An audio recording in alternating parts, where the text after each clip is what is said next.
Hello friends, আমরা তো পৌঁছে গেলাম পুরীতে। আর এইবার থেকে আমার মনের মধ্যে একটাই কথা চলছে, কখন আমি জগাকে দেখব।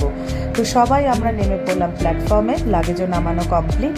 কারণ আমাদের পুরী স্টেশনে নামবো কি না এটা নিয়ে দোটানায় ছিল। কারণ কিছুদিন পুরী স্টেশনে কাজ চলছে বলে অন্য স্টেশনেই ট্রেনগুলোকে থামানো হচ্ছিল।